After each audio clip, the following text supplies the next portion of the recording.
In a previous video, we looked at how to create a client list. What we're going to look at now is what you may do with that client list once you've generated the output.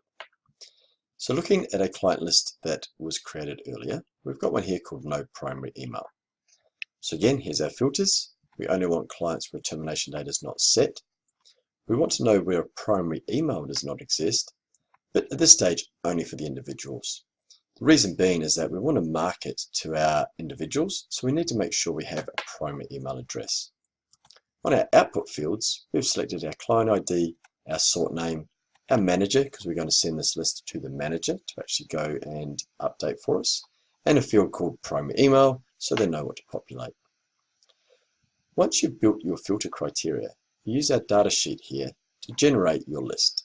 In this case, we can see that we have generated now a list of all of our individuals that do not have the primary email address. From there, what we can do is actually export that list to Excel, Word, if we wanted to merge that into a letter.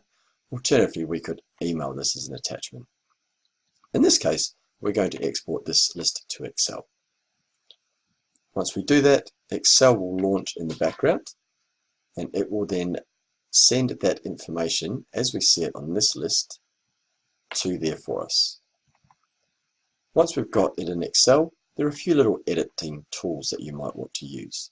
In this case, you may want to highlight the columns, and you will notice that by default, software actually wraps the text when you export it.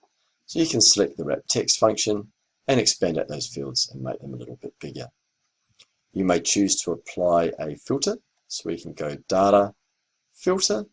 So that way you're then able to filter these lists out by the different manager, or you may have a partner, an accountant, or another field on here that you wish to update. So again, once you're in Excel, you have the ability to then filter that information as you see fit.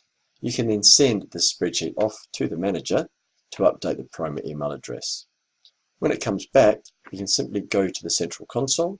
You can do a quick lookup using the client ID.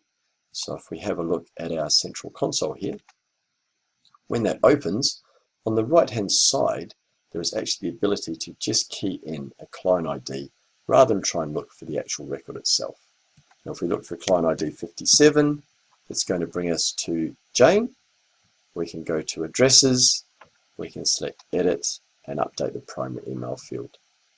Additionally, if you have a lot of information to update, the information pasted into this column in the spreadsheet could then be sent to APS, and using the client ID and the primary email, we will be able to bulk upload that information for you